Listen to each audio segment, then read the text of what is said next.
to thank Apex Knight here on YouTube. He commented on the last video I did on abortion. It's a video where I don't believe I speak at all. I just play a testimony from a doctor who was an abortionist. He performed around 1,500 abortions. That's not an exact number, that's just kind of an estimate. And basically, his response, I don't know if he'll leave it up or not, but right now it is up as of when I'm putting this video up, was that abortions were necessary, they're needed. He made reference to, abortions that are needed for medical reasons. I did want to address what he brought up because a lot of people think that. What about medical abortions that are used to save the life of the mother? And believe it or not, this doctor actually addresses that. And I think people who are pro-abortion, pro-choice, whatever you want to call it, they may be shocked by the actual medical information that he shares. Again, this is a doctor. He was an OBGYN. He was also an abortionist. He was on both sides. And he says they are never necessary. Never. He cites only one complication possible during a pregnancy where an abortion would be necessary, and it is also the only complication possible during pregnancy where there is a guarantee that both mother and child will die. And so I'm going to go ahead and play that clip. Again, I thank that particular YouTuber for putting his comment up because I was sitting on this footage and I wasn't sure that I was going to put it up. But thankfully, after his comment, I was motivated to stop my day and just briefly throw the clip up. So I'm going to get back to what I was doing with my day, but I want you guys, to listen to what this doctor, OBGYN and former abortion doctor, has to say about the facts, not opinion, the medical facts regarding abortions needed to save both mother and child.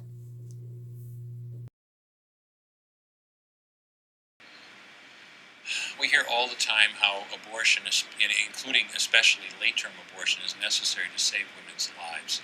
Nothing could be further from the truth. I spent 9 years working at a tertiary medical center. There are only certain hospitals in the country that are designated to take care of the really, really high-risk pregnancies. You don't want to duplicate the effort. It's expensive. So these hospitals get referrals from the surrounding area. Albany Medical Center in Albany, New York, where I worked, was one of them. I was faculty at the hospital for 9 years.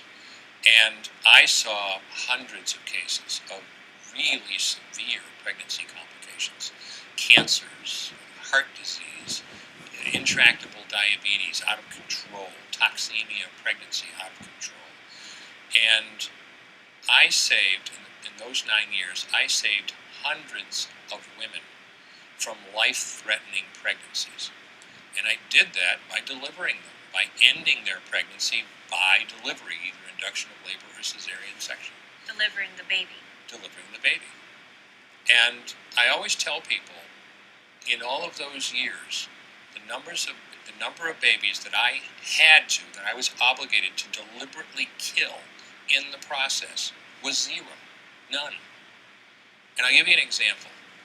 The key point about late-term abortion that so many people miss is that it takes days to prepare the cervix. This is not a natural situation by any stretch. If you're going to dilate the cervix sufficiently, that starts off essentially as a pinpoint, large enough to dismember or tear apart a baby this big, that cervix has to be dilated, and that can take anywhere from 24 to 72 hours. And especially when you're talking about later-term pregnancies. Most life-threatening situations, the vast, vast majority of life-threatening situations in pregnancy are not going to arise until 24, 25, 26 weeks of pregnancy and higher. And when you're talking about that, you're talking about abortion procedures that take 2 and 3 days to prepare the cervix. And I'll give you a classic example. This is a real case. A lady came to the hospital at 27 weeks of pregnancy with severe toxemia. Her blood pressure, a normal blood pressure is about 120 over 80. Her blood pressure was 220 over 160. Okay, this lady would literally be minutes or hours away from a stroke. What do you do in a situation like that? We stabilized her, brought her back, did a cesarean section, had her delivered within an hour of arriving at the hospital. She and her baby did just fine. Now, let's say we wanted to use abortion to save her life.